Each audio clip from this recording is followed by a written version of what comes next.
Yeah, fantastic. It's great to be here. By way of a bio and a CV that's relevant, I'm a father. And I'm fucking proud. My boy turns 18 this year, and my girl turns 16 this year. And the mother of my children is still my wife. And we love each other and we live together. And so that's a CV that is worth like putting on if a man's going to come and speak at a fatherhood thing, I think, in a way as well, right? All of that, like I'm talking about lived experience in this regard.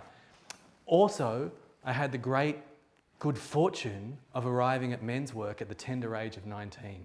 And at that point in 1995 or something, 30 years ago, it was unusual. I was lucky. And I stumbled into it and I ended up at a Standing Up Alive gathering here in Kyogle, and there was 100 men, and the oldest was 87 and the youngest was me. And they lined them all up, and they were all there, 100 or 106 of them, and there's the grandpa up the front, and there was me, this little teenager. And I had that great good fortune of coming into men's work at that point. And I've been passionate about it ever since. And so I've been walking that, I've been studying that, I've been to men's groups on and off at different points. My library has a little manly section on it as well. Oh, and I've got 25 years of clinical experience as a doctor of Chinese medicine. So I'm here tonight speaking to you about Mojo in paternity, essentially. I'm going to be speaking about male mojo, about testosterone, about health, men's health, and at the crossroads of where mental health and physical health align. And I'm going to give you a whole bunch of information, like a lot of information, really cool information, because as Bernardo Kastrup says, the mind is the bouncer of the heart, and this information is to be lived, and we need to take it in the world. But first off, there's a whole bunch of misconceptions around masculinity, about testosterone, around paternity, all this sort of stuff that I'm going to speak to really directly with hard medical research behind it, so that then we can land this in the heart. But so that I start in the heart and end in the heart, I got a poem that I want to open up with, and I got a poem that I want to finish with.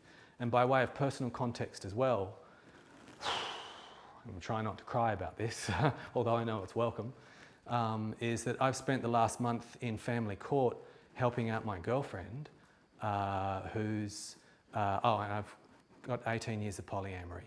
So that's like 33 years of relationship miles on the clock. Like a lot of relating throughout that time, right? 5 years my current girlfriend, and she's been in family court with her ex, and I've been face to face with the very worst of wounded masculinity. Like face to face with the awful side of that, and what happens when paternity breaks down, and all these things go sideways, right? So I'm here, I also want to put some ideological cards on the table. I am not a feminist, and I am not a masculinist, right? I'm a humanist. And so proud male voices often land in like, oh, is he an Andrew Tate fan? Definitely not, right? Definitely not. But I just want to throw down some ideological cards right at the start. That's not me. That's not where I'm coming from. And so I made a post on Instagram a week or two ago saying domestic violence is not perpetrated by men. It's perpetrated by hurt, pathetic little boys. And some woman within the hour, a survivor of domestic violence, didn't call me out but called me up and said, brother, as a survivor of domestic violence, calling names and this kind of conversation doesn't do anything to end domestic violence. What we need is conversations by men to men and women that invite a more constructive change so that we can end this for all of us, right? And she called me up. And then following that, call up, not call out, I wrote this poem, and I channeled all that anger and hate and rage and stuff into a poem called Wage Love on the World. So I thought I'd start with a little bit of mojo from my heart.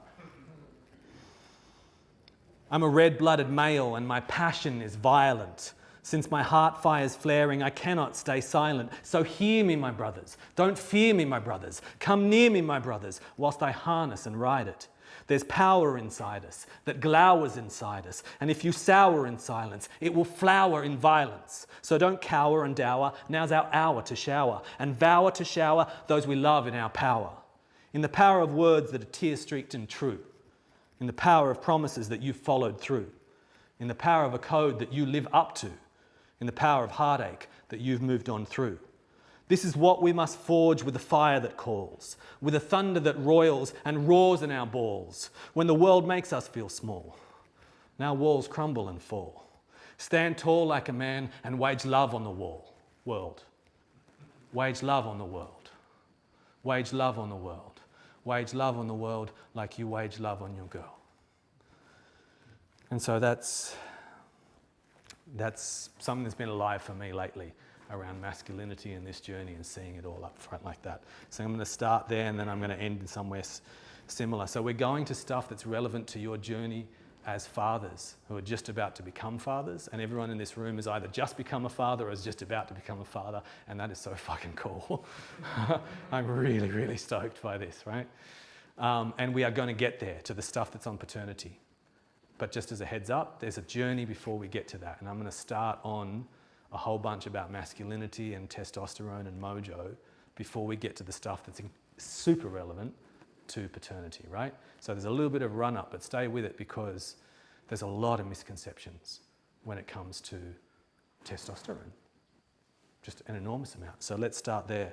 So one of those, we starts even before testosterone, and one of those is masculinity. And when we do word associations, and you can type this into the internet and get them as well. You do feminine and you get nurturing, loving, cooperative, nature, all the good stuff, emotions, intuition, all the stuff that's human, right? All the soulful, all the good stuff.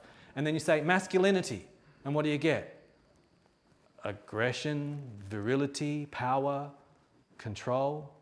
Like our associations right now with masculinity are incredibly negative.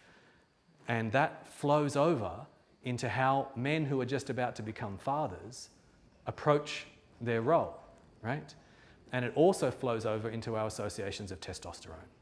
And so if you ask people on the street about testosterone, they'll say sex, domination, and violence or aggression. Those are our associations, right?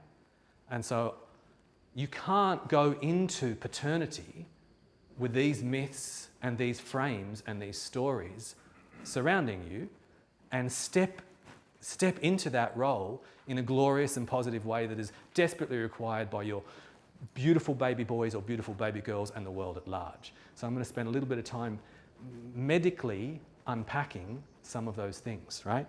And so where we start with testosterone is perhaps on the alpha male myth. And the associations with alpha male are going to be just as bad as the association with masculinity and the associations with testosterone, right? Alpha male, it's an insult today, right? It's an insult to call someone alpha, right? It's a terrible insult. However, when we look at Franz de Waal's primatology, we get a very different picture about what an alpha male is, right? A completely different picture. So I want to start there before I get into stuff about human males as well. So one of the things that primarily defines the alpha male is care and grooming. So female chimps do more care and grooming than male chimps, right? That's a thing, they do. But they don't do anywhere near as much as the alpha. The primary carer and groomer in a chimp troop is the alpha male, right? And so that's really important. There's this oxytocic bonding through gentle, non-violent touch. And when a male is going to go on a campaign to become an alpha male, he goes through this, like, a 3 to 4 month tickle campaign. A tickle campaign. This is what chimps are doing, right? The alpha monkey, right? Completely the opposite of what you've been told, right? A tickle campaign and a food procuring campaign. Right? And so this is taking place so that de Waal calls them the consoler in chief, right? The consoler in chief. And there's all of this beautiful, gentle touch that's going through all of this. And that consoler in chief, right? And that winning the hearts and the minds of all of them through service in the alpha male, in our chimp cousins, right? Is in some ways parallel to the alpha male of the First Nations in America, with that great big, instead of a silver back, they've got this great big white headdress, right? Like in the Lakota or Dakota, I forget which ones it is. And each one of those white feathers is gifted by someone in the tribe that says, you helped heal my broken leg. You looked after me when I couldn't feed myself. You gave me wise counsel when I wanted to end my life. Each one of those feathers in the chief's cap is a feather earned by service, not domination, by service. And this is the definition of the alpha male in our closest primate relatives, right? And so we've got to really undo some of the things that we've been told about what masculinity equals if we're going to embrace it and model it and nourish it and cherish it so that we can share the gifts that come with that. So service, generosity, and tickles. Right? And tickles. Let's be clear on that. So now let's have a look with that little backdrop against some of the myths that we've got about testosterone. Now, as I said, testosterone, people are just like competition, aggression, and violence. That's our associations with it, right? That's women's associations with it. We know that. And it's also men's association with testosterone, right? And it's not true. So I'm going to do some, I've got a lot of references. Anyone at the end of this, I welcome you so much. Anyone's like, okay, Jimmy, okay, let's see the research. Please, I really ask you for that, and I will send you the citations for all the PubMed articles that I'm quoting here today, okay? I will promise you. So really do call me up on that. So first one is, let's do this cool little test. Hold your hand out and look at the length of your ring finger, this one here, which is the finger of Apollo. That's what this one's called, the finger of Apollo. Look at the length of your ring finger and then look at it in relation to the length of your index finger, your pointy finger, right? And you'll see that, you'll see all sorts of different things. But in general, what we see is that men have a longer ring of Apollo, finger of Apollo, and a shorter index finger, in general, right? But the difference between those is called the 2D, 4D ratio. And this is not palmistry. This is science. It's crazy. It sounds like it's fringe science, and it's not. So look up the 2D, 4D ratio if you're like, yeah, really? It's really like quite vigorous. And that ratio shows in utero testosterone exposure.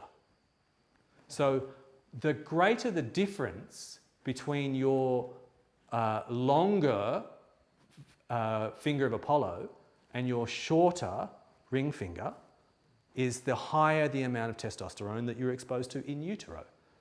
And this is a reliable measure. God knows why, but it is, right? It's a reliable measure. And then because it's a reliable measure, and because of testosterone's effects upon psyche and all sorts of other things, it is accurately predictive of a whole bunch of stuff in men and in women, right? The 2D, 4D ratio. So, I mean, really, instead of dick pics, we should be sending digit pics. Check out my digits. You know, that's actually much more indicative of what's going on. And so I'm going to tell you all sorts of things about this one, but the thing that you're probably going to want to know is about there is a relationship. There's like, what's going on with that and dick length, okay? There's a question in everyone's mind. I'm going to leave that for the questions at the end. Testosterone is also involved in memory. So remember that you want to know that and ask me at the end, okay? The 2D, 4D ratio and dick length, because there's something to say about it. But first off, I'm going to say, more testosterone in utero equals getting committed earlier, marrying earlier, not what you thought. More testosterone in utero equals better at violin and a higher position in the orchestra, right? It equals higher social risk-taking, as in speaking one's mind on unpopular issues. That's cool, right? It also equals, get this, being nicer to women. With men with a higher 2D/4D ratio, meaning they're closer together and they're more similar, getting along worse with women. So if you've got a lower testosterone exposure in utero, it doesn't mean you get along better with women. You would think maybe it would. It means you get along worse with women on the bell curve, on the statistics, right? Doesn't mean anything about you as an individual. These are broad statistics across the piece, right? Getting along better with women, right? It means spending more time trying in the courting process with women. It means more likely to buy flowers. It means more time spent on physical appearance. Testosterone equals all of those things. It means spending more money on dates. When you go on a date, more testosterone, more. Think of the alpha monkey piece. Think of that. Think about the chimps when we're thinking about this, right? It means less prone to neuroticism. It means less prone to anxiety and less prone to depression, right? It means more interest in balls and trucks when you're a baby and less interest in dolls. And that's before you can even pick things up. That's just on eye contact alone. They see it, right? It's not a social thing. And it works in monkeys and other creatures that don't have a social story about balls and trucks versus dolls. And it's not about time and activity and robustness of the trucks are more fun and you get to be more rough with them. It's not that. They just show it and they look at them and they're like, that looks good. From 3 months. From 3 months. In utero testosterone, right? So already, some of these things that I've told you about testosterone should be starting to break some of the myths. I know I've been raised inside a whole bunch of stories about what masculinity equals, right? A whole bunch of stories. And a bunch of those, most of those stories have been really awful. Really awful. There's a broad cultural story that our culture's in crisis. Agreed. The cause of that crisis is testosterone poisoning. Toxic masculinity. If only we had a better gender balance, the world would all be better and there'd be less violence and all this sort of stuff. That's a story that I've been raised in. And I'm going to unpack a whole bunch of that with citations and resources for you today so that when you start on this journey of sacred paternity, you can step in with your back straight and your heart open, right? Straight back, open heart, something like this. Where do we go here? Let's have a look at some other research on testosterone in the brain, right? So that we're continuing to have positive associations with honouring and guarding our male mojo as we enter into paternity, right? And you're going to see why later on. So the first thing is there's a whole bunch of tests that's done on this thing called the ultimate game. And the ultimate game is this study that they do all sorts of different things on, where they've got two people. It's usually blind, so it's just like a computer screen in between them. And one of them's got $10. And they get to make an offer to the other person that can't see their face of how they're going to split it. And the other person gets to accept or reject the offer. If they reject the offer, no one gets nothing. If they accept it, they get the money. And so then you like, I've got $10, how much do I offer you? And if you say, oh, let's have $5 each, chances are the person's going to accept, right? If you say, I'll give you $1 and I'll keep 9, chances are they're going to reject and you get nothing, right? So this is the ultimate game. It's used in psychology for so many different research purposes. So they used the ultimate game with a group of women, and they told them that they were giving them testosterone before they played the game. But they gave them a placebo. They didn't give them testosterone. And when the women thought they had testosterone, they made ungenerous, nasty, hard, competitive offers and knocked back decent offers on the other side. They were assholes when they thought they had testosterone. But get this, when they actually gave them testosterone, they made more generous and fairer offers, and they accepted in a more generous spirit as well.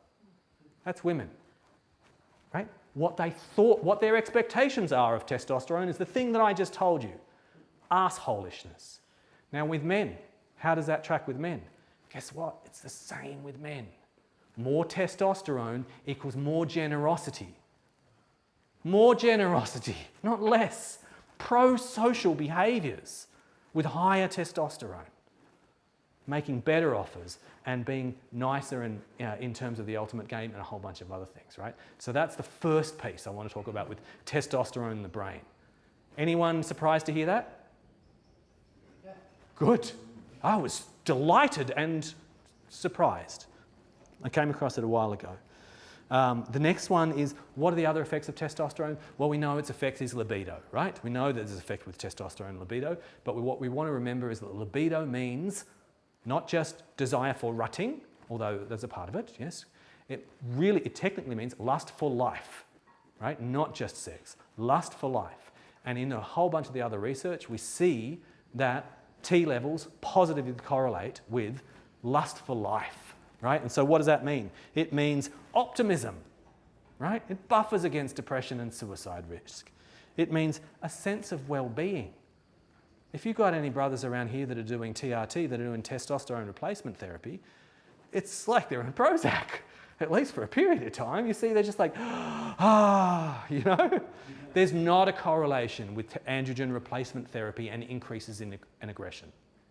There's not, right? It means generosity, like I told you. It also means neuroprotection, protecting the brain from drugs and toxins, things in the broader environment, oxidative stress, aging, negative emotions, right? And even amyloid plaque, which is central to the process of Alzheimer's disease, right? So it protects the brain. It's also involved in cognitive processes like clarity of thought, right? Being clear-minded and being able to make decisions from that perspective, right? I spoke about depression and anxiety already. I spoke about memory already. Oh, this is a good one. Men with hairy bums. Men with hairy bums, great. Dr. Nick, men with hairy bums have been studied. There's this one guy who spent 22 years, I can't remember his mind, he must have had a hairy bum. His whole thing has been on men with hairy bums and backs and chests, but the bums are pretty frequent, pretty high in there. And he found out that men with hairy bums are smarter. And he looked at a whole bunch of different groups. He looked at medical students and he looked at people in the whatever the club is of guys with above 140 IQ. There's a lot more hairy bums in the Genius Club and there's a lot more doctors with hairy bums. And I found this in other cultures as well. And the hairy bums is a proxy in this instance for testosterone as well. So there's an intelligence piece potentially inside there as well. I'm drawing a bow between those things, but they're like, the hairy bums is definitely something to do with testosterone, right? You know? So we've got IQ there, and what a beautiful little piece of research on the men with hairy bums. And the other one is, spatial navigation. Does this go in the boot that way or that way, and how do I put it in? It's true. It's true. Guys on androgen blockers can't pack boots anymore. It's a thing. It's actually well researched. It's important for that, right? Also, directional navigation of like the unique ways in which mental maps are formed to be able to get in a particular place rather than by landmarks, right? I missed that one. I've got a terrible sense of direction. So those are a bunch of the things on testosterone in the brain, right? But then the next thing that we really need to unpack here, like quite specifically, is testosterone and aggression, right? Because why would we be cultivating testosterone if it's associated with violence? And the general consensus is that it is. That's the general consensus. Like it or not, most men and most women and most doctors, most professionals, most people that aren't researching inside this particular field think that there's a strong tie there, right? And so let's unpack it. So firstly, like a broad piece, if you line up 100 aggressive people that have been studied and shown to be aggressive, and they're 50-50 male and female, and and you had to, is that how it goes? You had to bet on which one was the most aggressive, the man or if you had to bet who was aggressive, male and woman, and you always bet male because men are aggressive because of testosterone, you'd be wrong 40% of the time. So what that means is men overall, on how we mostly define aggression, are more aggressive than women. On some studies, when we look at it in different ways, but it starts to get really messy because how do you define it, right? There's particular ways it's defined, but overall there is a skewing that goes that way. So first off, we want to say there's particular metrics that suggest that men are more aggressive than women. The reasons for this are complicated, but does it come back to testosterone? I'm going to get there. Next thing is, let's not forget that women have got 4 times as much testosterone as they've got estrogen. So if we're talking about testosterone and aggression, they got a lot more testosterone than they've got estrogen, right? And so that doesn't mean anything per se, but it is important to remember that, right? There's a lot more testosterone in the female body than there is estrogen in the female body. And estrogen, is that a question? Clarification? Yes? Would you mind, do you know what the ratio is in males for testosterone to estrogen? No, I don't know the ratio. Obviously, we have a lot more testosterone than women. But I'm not sure what the ratio is. Yeah, but it could be another like a 10-to-1 or something else there. Yeah. Here's another thing: is that the relationship between estrogen and aggression is definite and unambiguous and clear. Estradiol and aggression, 100%, 100%. That's not. There's no blurriness around that, right? Estradiol and aggression is 100%. So you give male rats estradiol, they get more aggressive. You give girls estradiol, they get more aggressive. You give boys estradiol, they get more aggressive. The estradiol aggression hypothesis is solid and clear and unambiguous. The testosterone one gets messy, right? So let's have those. So then the next question is, what's the story with testosterone and aggression, right? So where do we get information from this from? We get this from men on TRT, right? Men on testosterone replacement therapy. Men on androgen blockers who've got prostate cancer and need to block testosterone. Androgens, testosterone, synonyms, right? We get information from looking at violent offenders in prison, right? And so when we look at violent offenders, male offenders in prison, then the testosterone aggression hypothesis is really simple. The violent offenders should be skewed towards higher testosterone. It's really straightforward, and we've done the research. No, not. Violent offenders don't have higher testosterone levels. Men on testosterone replacement therapy don't get more, higher testosterone does not correlate with aggression. Fuck, it doesn't.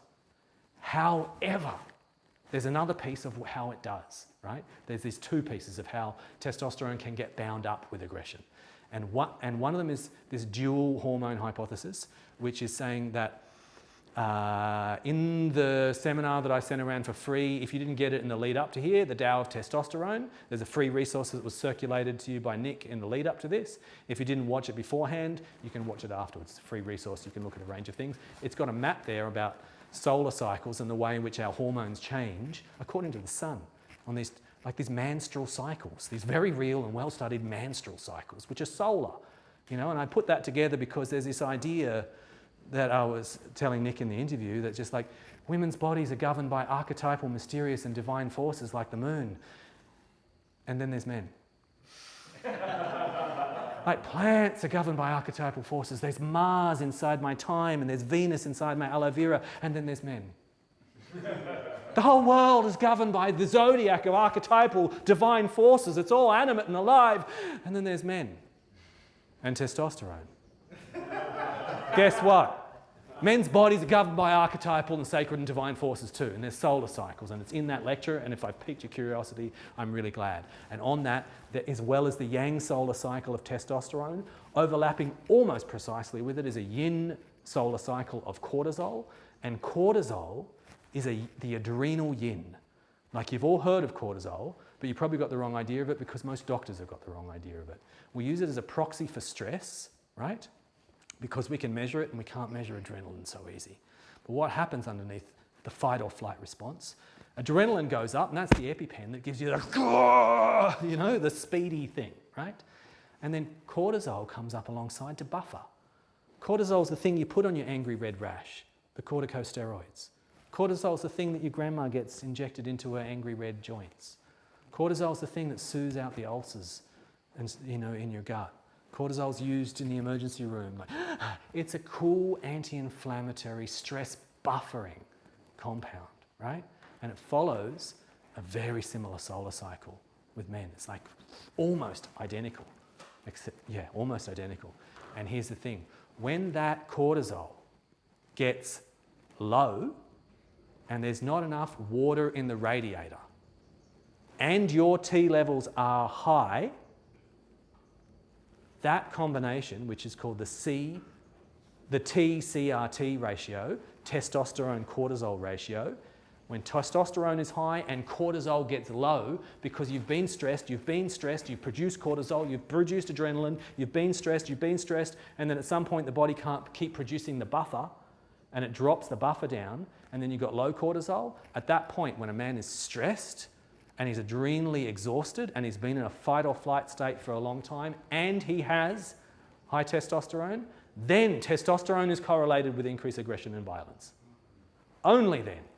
And when do we see men having those cortisol depletion? It's like, well, we see them, it's like the violent offenders in the prison. In the poor neighbourhoods, a lot. When there's structural violence, when our society is failing a particular group and they are overrepresented in our jails and they turn to violence in desperation in those times, right? There's a very clear social driver. Because the men that are not stressed out and adrenally fatigued and have high testosterone, they don't end up violent offenders. They don't. High testosterone does not equal aggression and violence.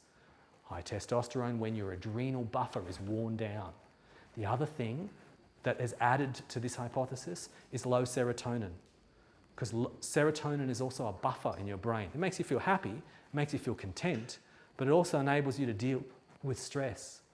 And when serotonin gets depleted, then inhibition of all emotions gets depleted, right? It's, I don't know, if anyone hypothetically had ever tried MDMA and hypothetically had had a dip day on Monday or Tuesday, they might notice that when their serotonin crashes, that they're more reactive and there's less of a buffer there as well, right? And so our best understanding of violence today in men and women is not something simplistic like testosterone equals violence, because it don't. It is. Social violence decreases the buffer in men and women. And in men and women, when that buffer is decreased, they will become aggressive, psychologically, socially, and physically, right? And so, and that violence there's a violence that those people, those men and those women that are committing aggressive, violent crimes are first subjected to that takes their cortisol and their serotonin down. They're coming from the hood, right? They're coming from places where there's already exposed to violence. So it's a perpetuation of violence in that regard, right? Okay, so that's a big piece. And we've got information, the same things on that CTCRC, the T-CRT ratio in adolescent girls and women as well.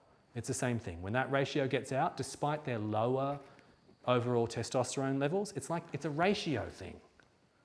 Despite their lower levels, they will get aggressive and violent when their cortisol gets low, if they also have comparatively high testosterone, right? So it's not gendered, that particular piece. Yeah. Would it have to be consistent, like structural violence, or would sexual abuse one-off, would that be enough to take out the cortisol? Good question. So the thing with the fight-flight response, acute stress, adrenaline, and then buffered with cortisol. It's a bit like green tea has caffeine, and then it's got L-theanine in it, which smooths out the ride. The L-theanine is like the cortisol. It smooths out the ride of adrenaline. Acute stress, adrenaline goes up, cortisol goes up. And then it goes down. That's what we're adapted to, acute stress, chronic stress, like PTSD stress, like structural violence stress, like repeated abuse stress, the adrenaline goes up, it stays up. Because that's the throw the car off the baby, that's the run and climb up the tree, that's the wrestle the bear and save your life thing. And the body wisely, when it's depleted from producing all this energy, and it says, I've got to choose between adrenaline and cortisol, it doesn't drop the adrenaline, it drops the cortisol. And so any sustained stress, even if it is sustained psychologically by the memory of it, is going to flatten your cortisol curve, which should go like testosterone and have this like morning peak like this, right? And so any stress that flattens that curve creates an incredible risk like that. In the same way that anything that drops down serotonin alone, inhibition will be dropped, right? You're going to have problems there as well. And the combination of those is definitely going to create problems. As we get more information and better research around this, we're also going to have to find that the way in which any man or woman's body is processing histamine and the amount of glutamates that are in the brain and a range of other inflammasomes are also very relevant to violence and the fight-flight response. We've already got that information around. So it's a complex piece. It's a complex piece, but testosterone equals violence definitely ain't true. I'm really proud to tell you that, right? Really proud to tell you that. Okay, so let's keep moving. Now we're on fatherhood. I told you we'd get there in the end. Let me grab a sip of water and move on to some fatherhood stuff. This is the hard bit.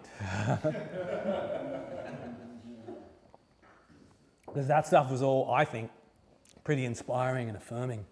You know, really inspiring and affirming. And I needed it because I've just come from, like I told you, seeing toxic, wounded masculinity in its absolute worst. And so it's beautiful to be here and to sing up testosterone, you know, and to understand how this particular man arrived through a series of traumas and a society that has failed him at an unacceptable and horrible place, right? Constellates in the larger story. So those pieces that I've shared with you, I think, are really positive. There's some tough stuff here that we have to go through before we get to some better stuff about fatherhood, right? So I've started off on the good stuff. So, over the 20th century, the amount of time that men spend with families and children has increased dramatically in the West, right? Men are now expected to spend a lot more time with the family unit and with children in particular. We've completely changed our vision of fatherhood. And thank fuck. I love our vision of being a hands-on dad and all this sort of stuff, right? I love the centrality that I've had in raising my children. I would not change this. I am not complaining about this at all. However, it appears to correlate with decline in testosterone, right? Not just appears, but there's a whole bunch that pretty much, that just confirms that.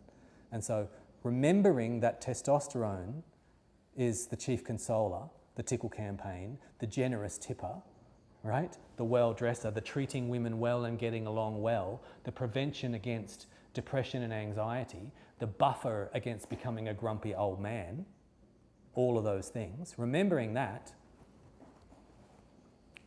fatherhood, particular new fatherhood, radically undermines T levels. Ooh. Okay, but it's not, I mean, let me jump into it, right?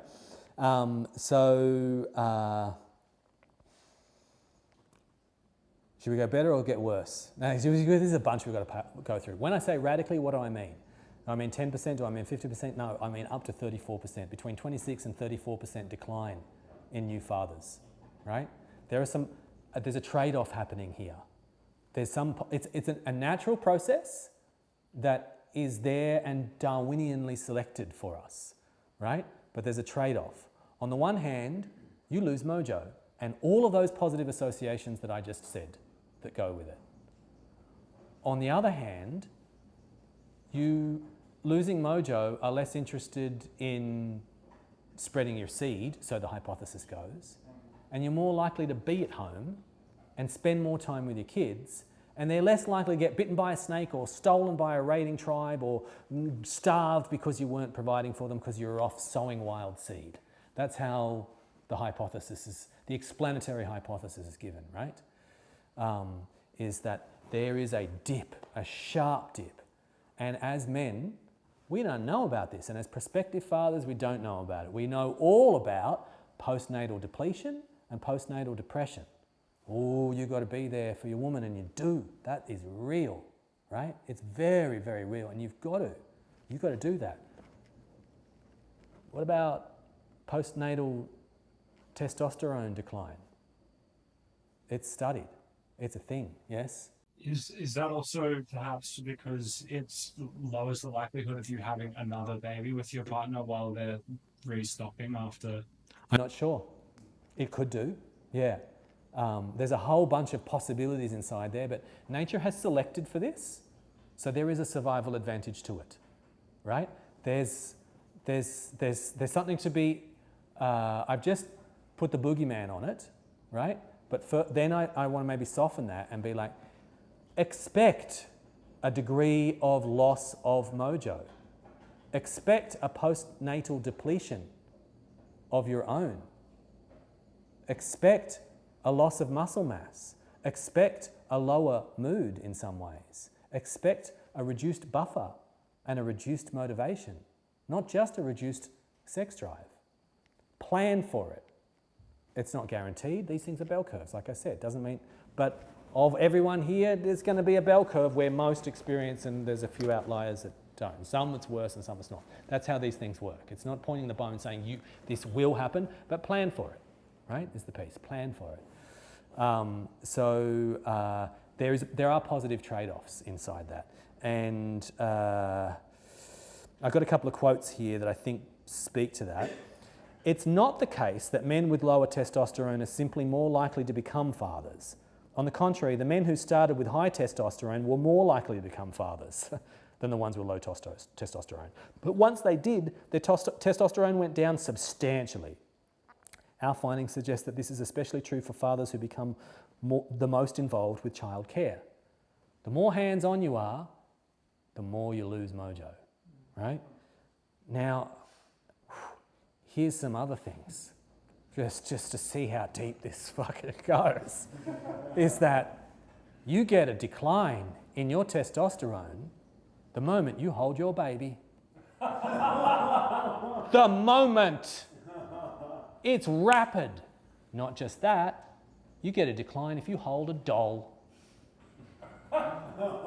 You get a decline from holding dolls. Fuck, right? There's traditional injunctions around this stuff. Women don't touch didgers and spears, men don't touch dolls, right? They've done a lot of studies on this, yes. Did you say dogs or dolls? Dolls. No, dogs are good. Yeah. Dolls. Things that look like babies. Yeah. Not even a baby, right? You get a decline from hearing a child crying on a recording. It's not even there. Testosterone goes down. You know, it's like the balls shrink or something. There's this energetic kind of like, oh, like it's very responsive. Your T levels are very responsive, right? Puppies? No, I don't know. I haven't heard anything about puppies, right? I haven't seen that. But those other things, they're well cited in the research again and again and again. This is not fringe science as far as I can see, right? So let me see. But here's the thing. There is a thing called the T rebound.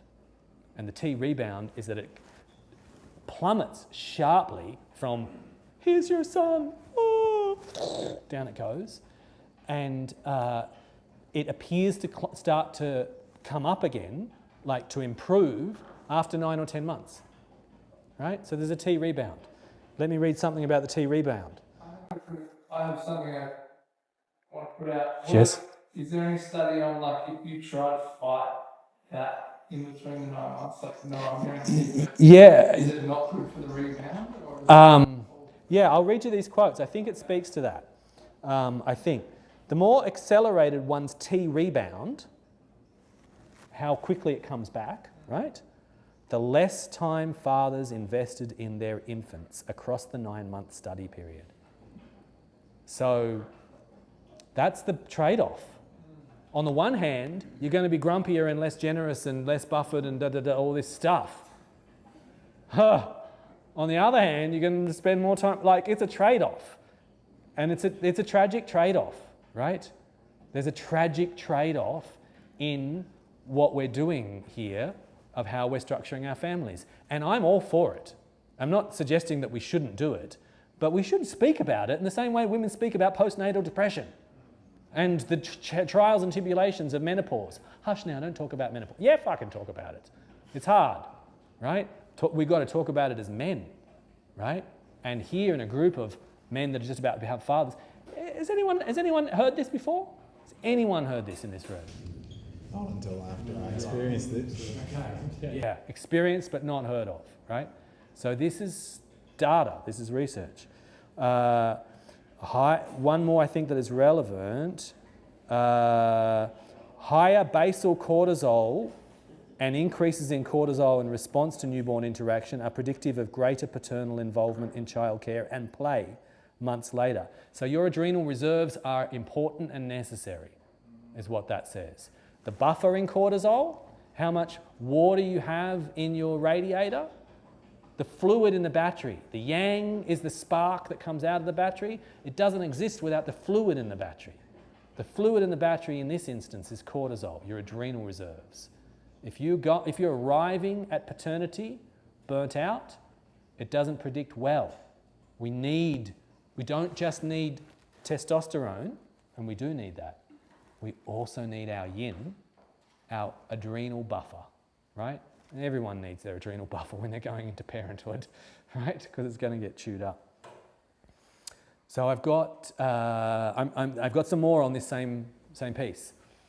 And trigger warning, it gets worse maybe, I don't know. So let's keep going. But you want to see what you're facing, right? You want to see what the pit holes are so that then we can come out the other side and plan around it.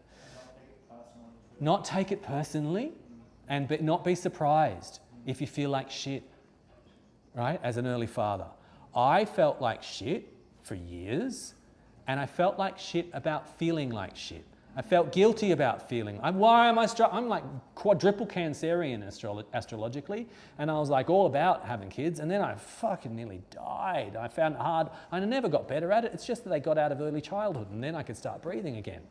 I never kind of really, and I still, I love my kids. The period under 7 was just rough for me, and it's still rough with other people's kids. I haven't been well adapted to that. I just survived it, right? I found it really hard, and then I felt bad that I found it really hard, and only when I got out the other side and I was like, oh, I can do this. And I have a great relationship with my teenagers. I'm loving it.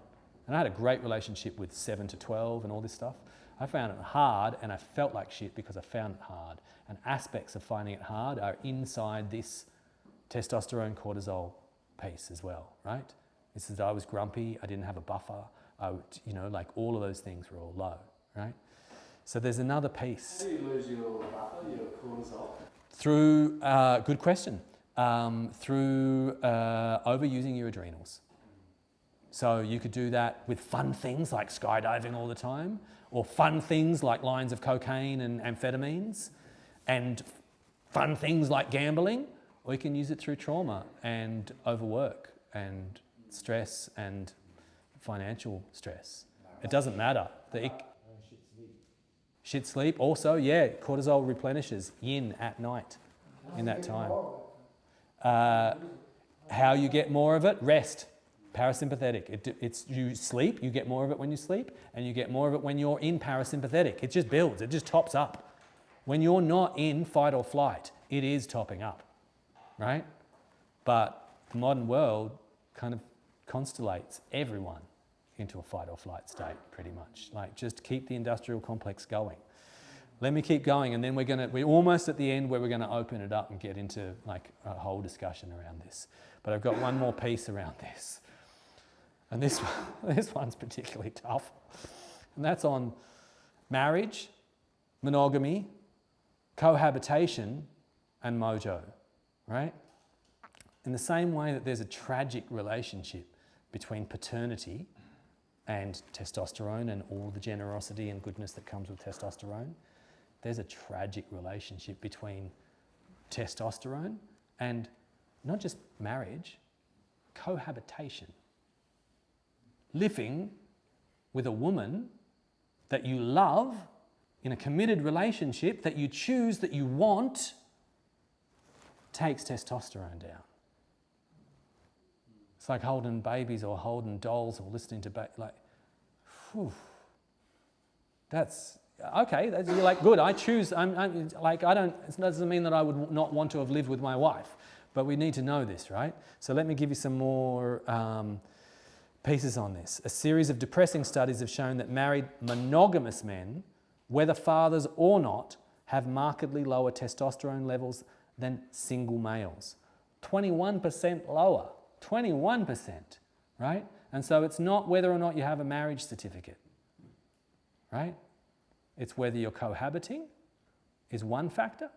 The second one is whether you're monogamous. Monogamy murders mojo, according to our research, right? So, single men and men in new relationships both have higher testosterone, right? Men with multiple partners, however, and they've done studies in Kenya and a range of different places where not polyamory but polygamy is common, so that they could look at single men, married men, new relationship men, old relationship men, and men in relationship with more than one woman, right? So there's a range of cultures where that's possible to study, not in the West, right? And so this is where those studies are, and they're there, right? They're there. Means that multiple partners, men with multiple partners, have higher testosterone than single men. And the single men have higher testosterone than the married men. Everyone, or the partnered men. Everyone's got higher mojo than cohabiting, long-term, loving, related, pair-bonded men. Which is kind of brutal, isn't it? Now here's the part that I found particularly depressing, is that, yeah, it gets worse. You wouldn't think it could get worse, but it gets worse from there. Like, how does it get worse from there? Listen to this. Even more depressing studies have shown that testosterone begins to decline shortly after marriage, but surges upward when unions end in divorce. Just before the divorce, testosterone starts to go back up again. Oh, far out. Rough. It's rough. It's really rough, but we don't want to turn our backs on it, right? Also, you don't want to be like, oh, well, screw it, I'm going to live alone in the jungle or something. I mean, that's not my choice, at least. Yeah. I'm very happy being partnered and living with my wife and my children and all this sort of stuff. But in terms of postnatal testosterone depletion, we need to know this.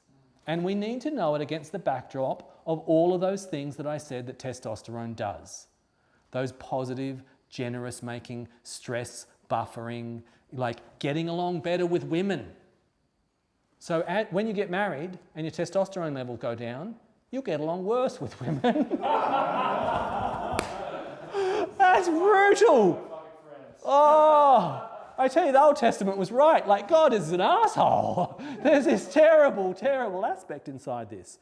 But also polyamorous women have higher testosterone than both single and single partnered women as well. So it goes both ways. There's a piece around this. And there's veterinary studies as well on novelty and sexuality. And there's all this stuff where, I think it's called the Coolidge effect or something like that, about novelty, sexual novelty and what it does psychosocially in all of these pieces. So I've got a couple of pieces on women because I'm assuming that most of you in here are in some form of relationship with a woman because you're just about to become fathers. So if this whole, so marriage and motherhood also equals low testosterone for women. And testosterone is a mojo molecule, And that's why women are getting it as a part of their hormone replacement therapy in menopause as well. And they're like, oh, here's the missing piece for me, my low androgens, now I feel better in all these sorts of ways, da da da. Remember, women have 4 times as much T as they've got E, right? And so marriage and motherhood both decline testosterone, and testosterone has some positive effects for women. If this weren't tricky enough, women who are married or living as though married have higher estrogen levels in general. That includes estradiol. And estradiol is mapped as it peaks and flows every single month to produce a more negative evaluation of the man in their life. And then when they measure the fluctuating estradiol levels of women and then they look at the men, there's a clear correlation that the women's negative view of their male partner impacts the male, and their stress levels go up and their sense of well-being goes down according to the estradiol levels of the woman that's next to them. And that's the same when that estradiol is artificially introduced, right? So it's a reproducible phenomenon. So estradiol levels are higher, not good. Testosterone levels are lower in married mothers, married women, right? Married monogamous women. Level would make the testosterone drop then as well. If your wife has a negative view of you, it's going to drop your testosterone as well. Absolutely. It's also going to drop that, right? So, yes, men also perceive their partner to be less satisfied when estradiol was high, and consequently they experience lower well-being measures. Whew, so, estradiol higher in marriage and monogamy, right? Perception of men, lower. Men's well-being, lower. There's a rough situation that we're going into in the nuclear family or in cohabitation. So if a man will be watching this in a replay who's not about to become a father but has just moved in with a woman that he loves, all this applies to him. It's not just about fatherhood, it's just that there's a meeting of these things. I told you this was pretty fucking rough. You know, this part of it, it's rough. And so now, let's come out the other side of that and we come to the WTF, what the fuck and what do we do? Yes? Would this be an explanation for why 1 in 5 couples break up in the first year of their child's life? Like testosterone plummets, you get along less with your wife. It certainly is very sense-making. I haven't seen that, I can't quote research about that, but it's, wow.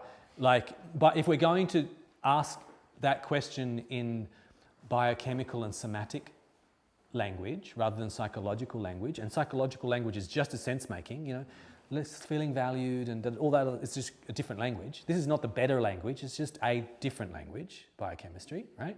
It's not the really real language, it's just another one.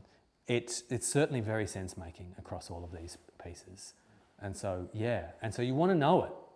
Going into menopause, going into andropause, going into fatherhood, going into cohabitation, right? All of these things murder mojo, and you need it. You need it. Your kids need it. The world needs it. The whole fucking world needs your mojo, gents. The whole world. In fact, in stark contradiction to a second wave feminist narrative that suggests that what is wrong with our culture is global testosterone poisoning. Biochemically, it's the exact opposite. There's a global testosterone crisis. Testosterone is a fucking snow leopard on this planet. And I'm not just talking about men. Mojo's an endangered species. The testicles on alligators are shrinking. Fuck. And is there another part of that? Yes, there's a global pandemic of estrogen.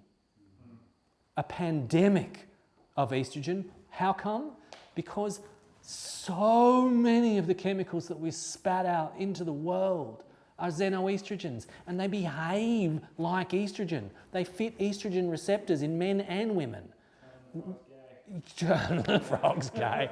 That piece is very real, and it's interfering with the estrous cycles, the ovulatory cycles, not just of women, and not just of female psychology, of male psychology, but across species, a whole bunch of species through all these industrial pollutants, right?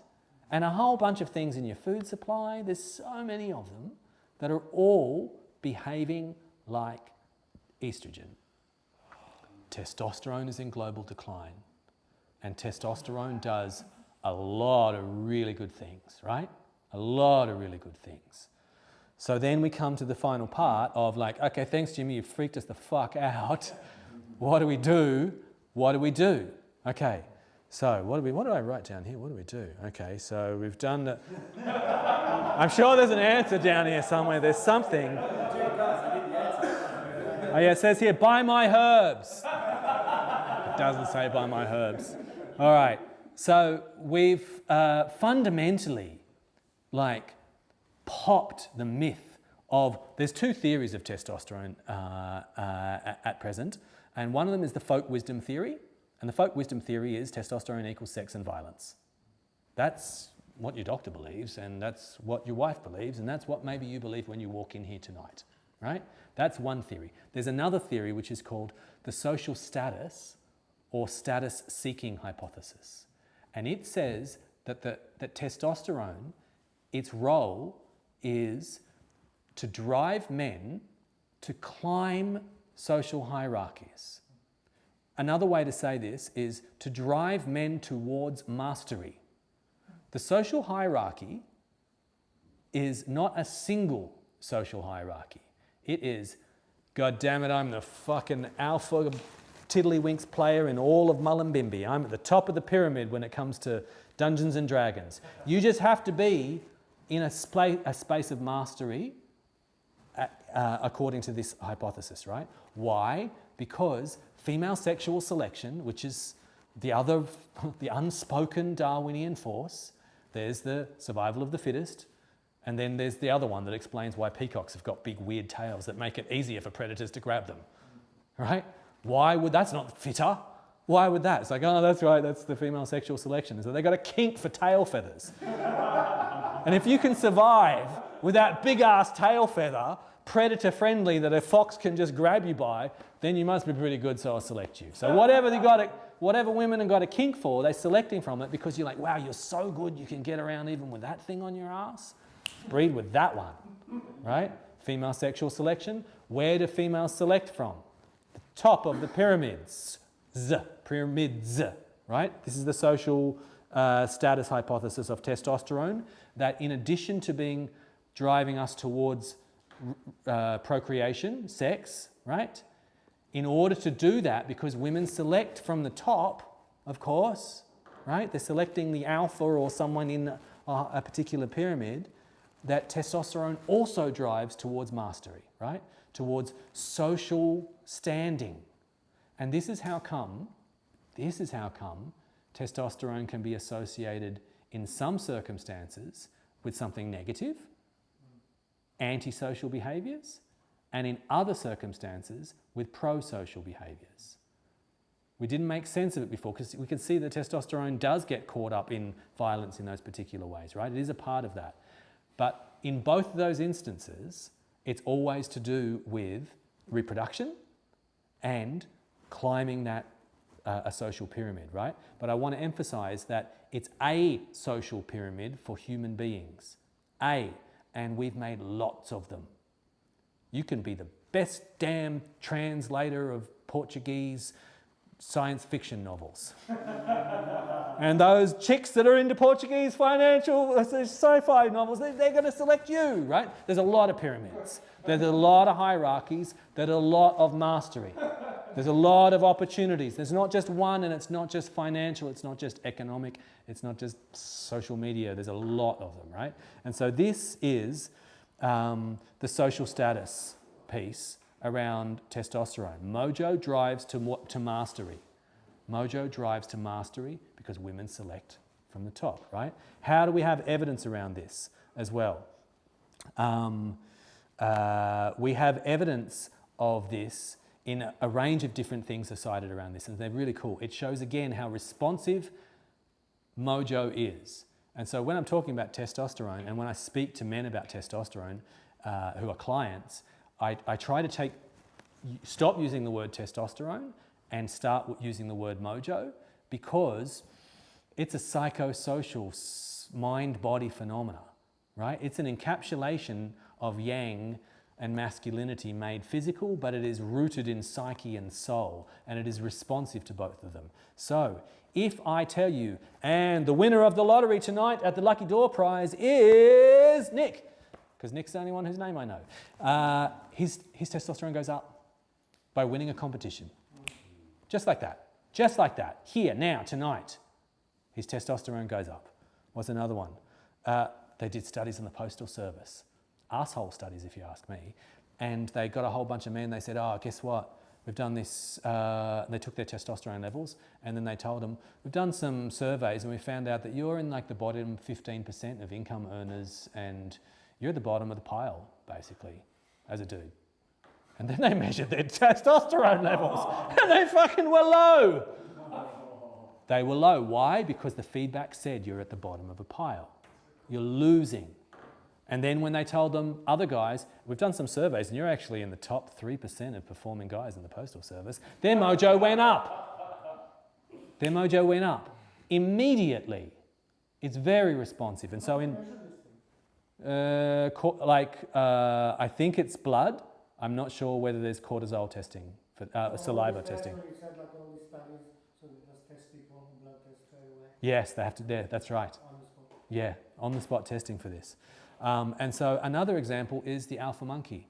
We used to think that the alpha male was the alpha male because he had the highest testosterone. Because they tested the alpha male and lo and behold, he had the highest testosterone. So it made sense. The one with the most testosterone becomes the alpha monkey, right? But then they did some more detailed studies and they looked at the beta males and they saw them before their challenge to the alpha male, and they say, oh, yeah, they've got lower testosterone than the alpha. And then they challenge, and then they win, and then the next day, who's got the highest testosterone? The monkey that the day before was the beta has now got the mojo that matches, right? The mojo that matches. He's like, I just won the raffle, right? That's why testosterone is better thought of as mojo, because it is a psychosocial molecule, like serotonin, like dopamine, like your immune response, for Christ's sake. If I tell you your dad just died, your white blood cell response just goes through the floor. There's not a separation with these things between psyche and soma, and there's certainly not a separation between how you perceive yourself as a man and your androgen levels, right? How you perceive yourself on whichever scale or pyramid that you erect in your mind that you are on, that you define for yourself, right? That you define for yourself, then when you define that for yourself and you say, God damn it, I am the premier, number one, bald, blue-eyed, practicing Chinese medicine doctor in all of Yukai, my mojo goes up. Right? It goes up. And it does, right? I'm giving you a light-hand example there. Luxury car rides versus family sedans, yes, as well. Put you in a better car, androgen levels go up. Put you in a family sedan, androgen levels go down. Put better shoes on you, androgen levels go up. Put shittier shoes on you, it goes down. Whatever the thing is that is what's the term for that? There's like discretionary buying, like signaling buying that's like the peacock's tail. It's like where you feel like, oh yeah, goes up. Yeah. Your retail therapy. Yeah, and that you see it in poor neighborhoods as well. They can't afford it, but man, they're wearing their wealth. And that is helping with their mojo, and it's going to help them get out.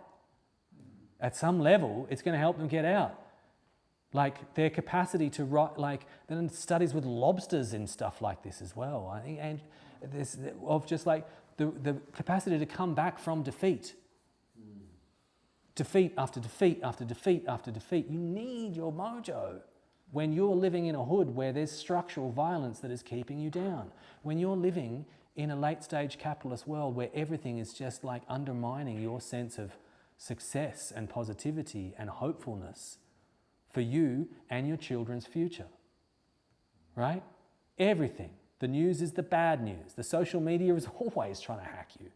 Everything is undermining your mojo as a man, right? And as a woman, I'm just not talking about them. Always undermining that. And you need that to be able to rock up again, to rock up again, to do it again, to take another shot. Tried, missed, tried, missed, tried, fuck, missed. Tried, right? That takes mojo, right? And then win, yes! Dopamine goes up, mojo goes up. There's a tight coupling with dopamine and testosterone as well. Do you also say then that external validation rather than testosterone? Yeah, social perception. Yeah, social perception, absolutely. If you are perceived as successful by those around you whose opinion you value or not, people look down and you're like, and you value their opinion, and we're social creatures. There's nothing like more stressful to us than peer evaluation stress. And I mean, like, scientists put people up and get them to do a challenging test, and they put them in like a really hot sauna so that it heat stresses their brain out, and they do badly. And they put them in cold stress environments and plunge them in water, and they do badly. They electrocute them and they do badly, but they do worse when people sit around and judge them. Right? They do worse. Peer evaluation stress. And as a man, you can't avoid it, but you can define it on your own terms. You have to. You have to define success on your own terms to maintain your mojo, which translates to your androgens, which translates to your bone density, your brain health, your blood sugar regulation, your muscle mass, like immune function, joints, healthy bones. 1,000 things are dependent, at least partially, on where you place yourself on that rung, right? And so... how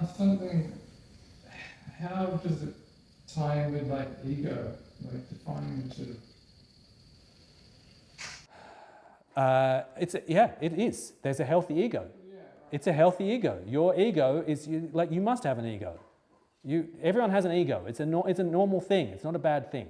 An ego is the interface between you and the world. No one is without one. Like, we've spiritualized the hell out of that and made it a terrible thing. It's the medium through which you interact. You must have a medium. Don't forget that it's not you. I'm not Dr. Jimmy, right?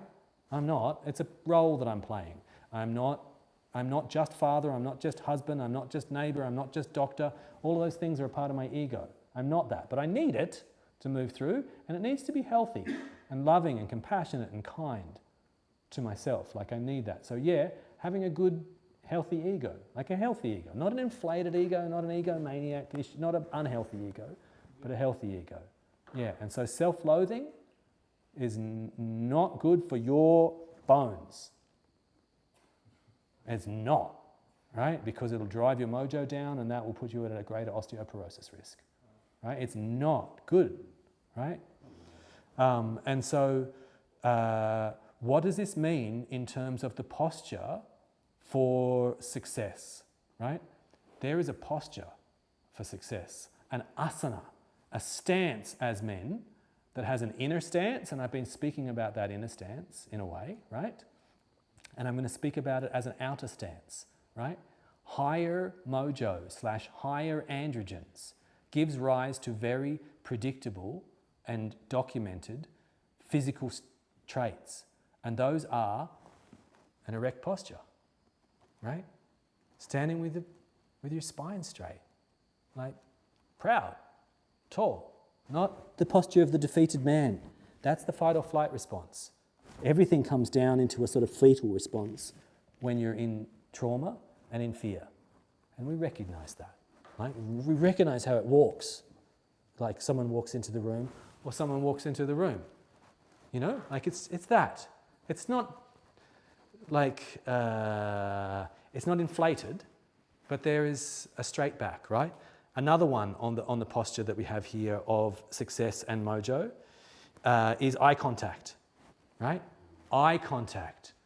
Testosterone goes down, eye contact goes down. We know it in animals. We see it again and again, right? Eye contact, solid, present. Not like, fuck you, eye contact, but eye contact.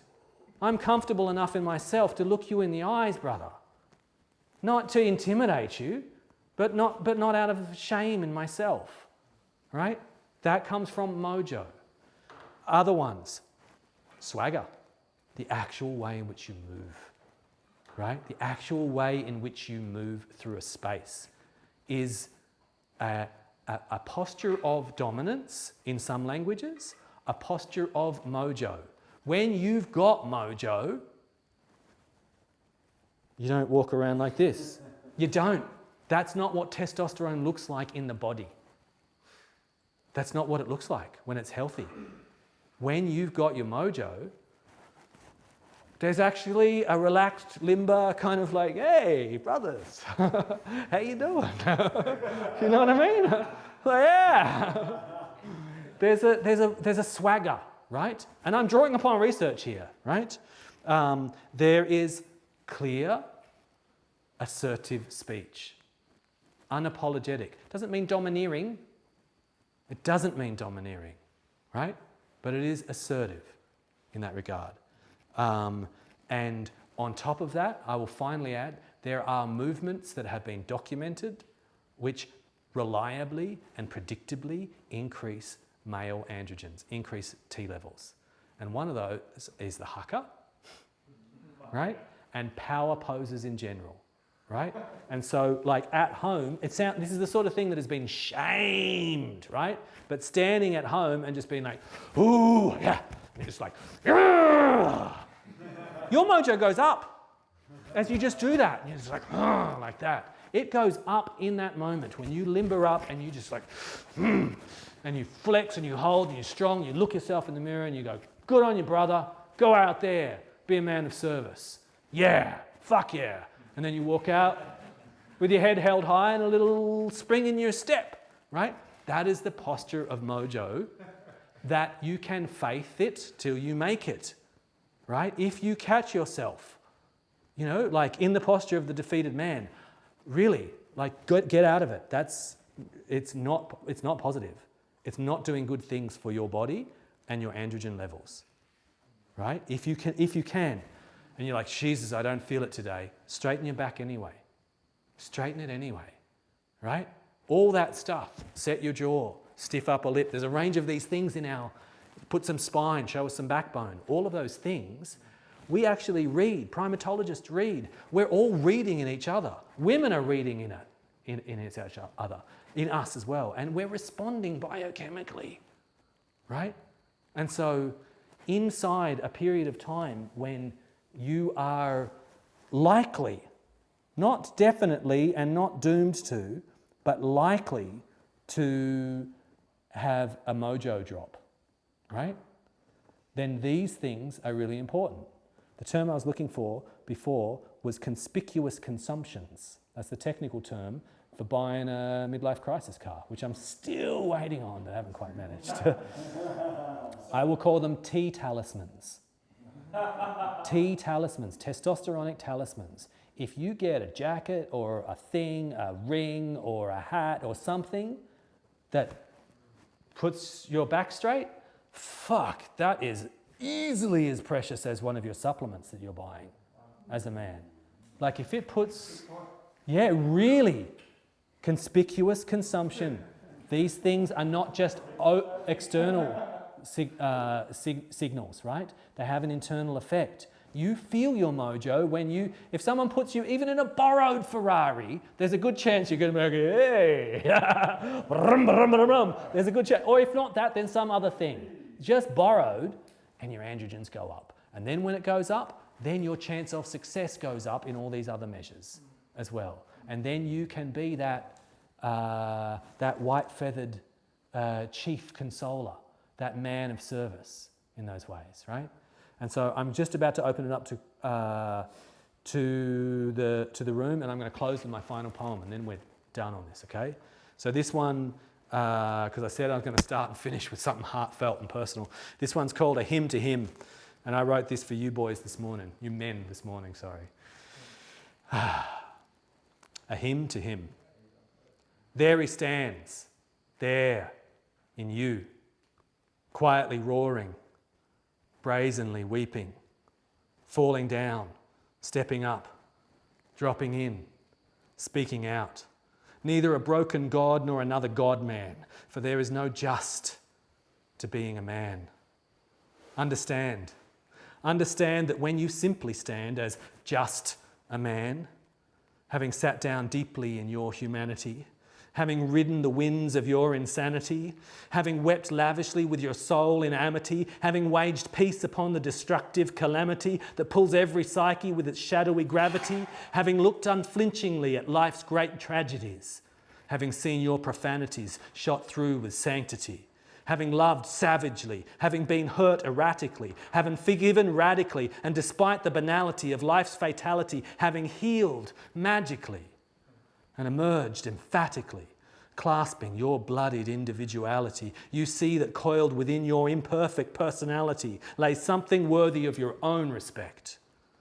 For you are also the everyman, hailing the every when, arising in the every now, dying back into the every then. So stand tall, my brothers, tall, proud and erect, and show the flame that burns in you a little fucking respect. For there is no just to simply being a man. Brothers.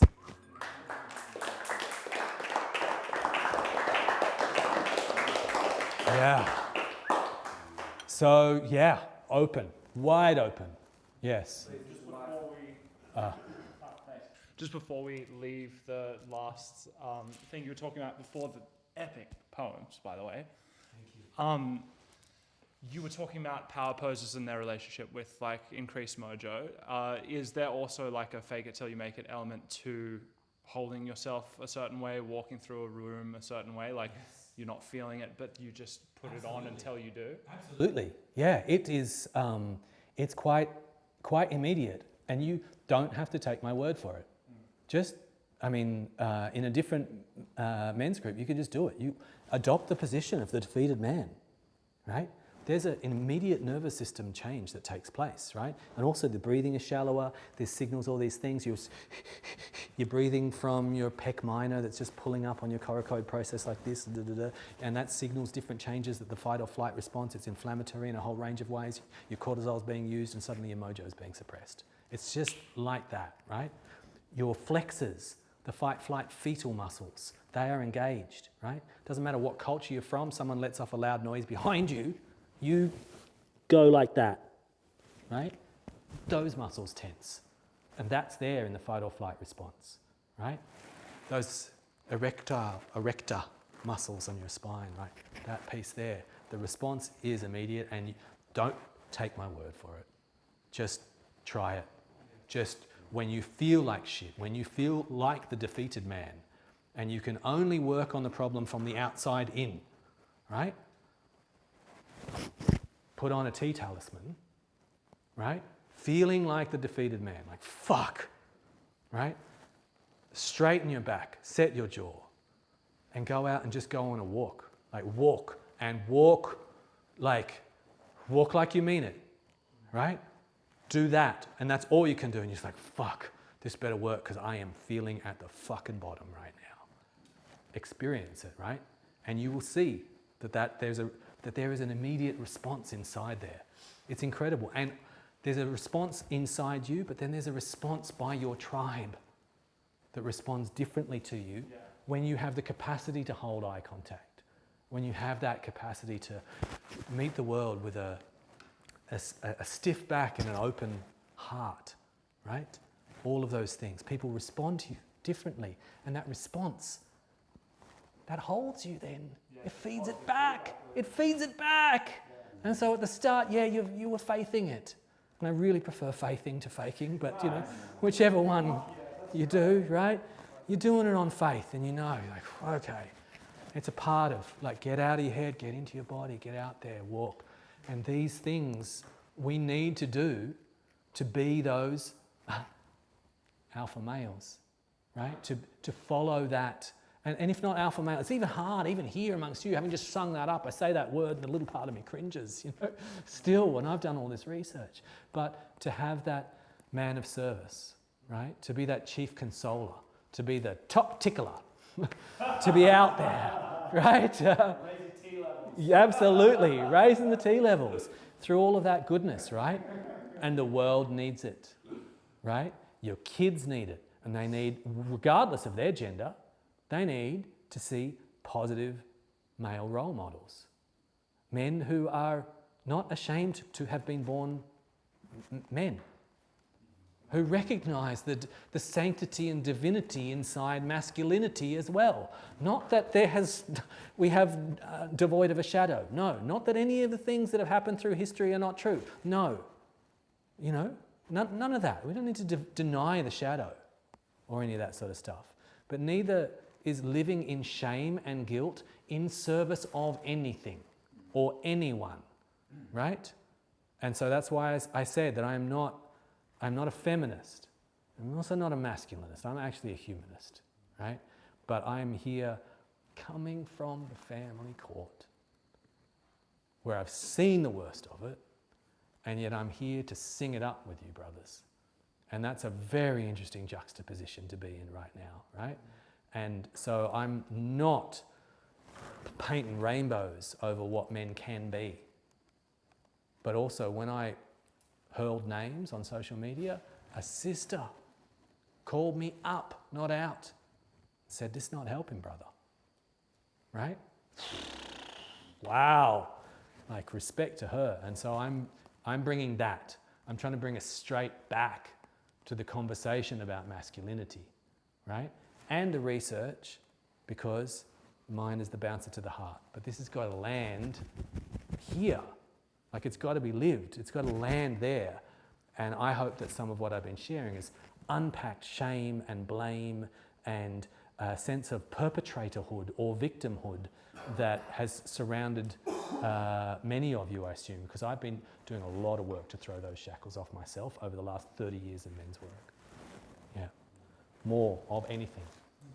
On that note, there's a book I read, I think it's called Power Poses, and it's like in as little as under 2 minutes of just like flexing, your testosterone measurably goes up.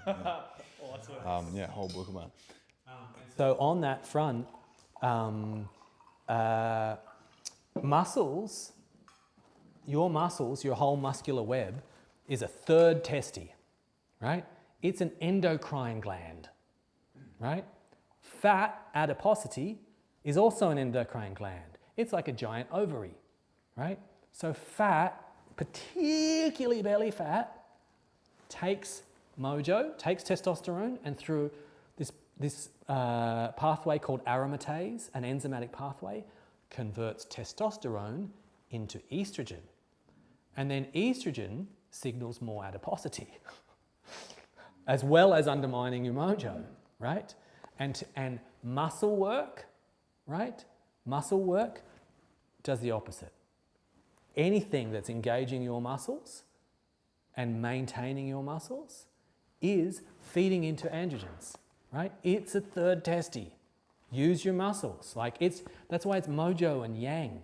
Testosterone is a marker for something we're trying to measure, but it's not testosterone itself. Actually, who gives a shit about testosterone? It's representative of something, right? It's like money. It's in itself, it's a piece of paper. Testosterone is a concept, and it's meant to be measuring this thing, and this thing is more like Mojo. It's more like Yang, right? It's in there. That's what you want. You want to have that, whatever that is. It's like if T is the proxy for it, then okay, good.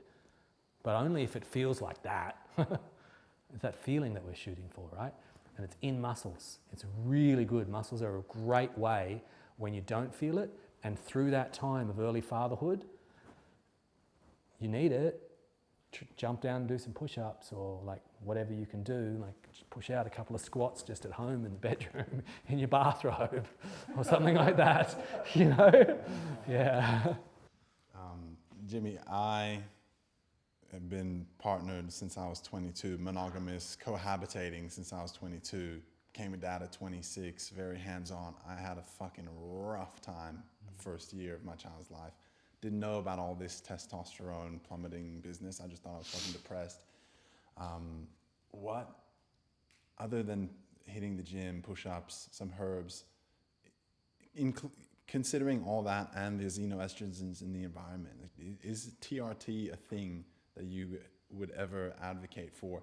Because you think about it, old men, like, oh, their testosterone is plummeting, but like you said, like, it's plummeting all across the board. Is TRT an option, or is it just natural ways? It's definitely an option. Because I'm the natural herb guy, the doctor of Chinese medicine, the yin yang guy, you know what you're going to get, what answer you're going to get. So it's very biased in this regard. My emphasis is on all these other measures that I'm talking about, right? And outside ingestibles, and there's a world of ingestibles, there's a whole other workshop on that sort of front. I really want to make sure that psychosocial component of your mojo is there for you to define your own ladder of success and put yourself on it if not at the top, at a respectable position on your pyramid of success. You define success.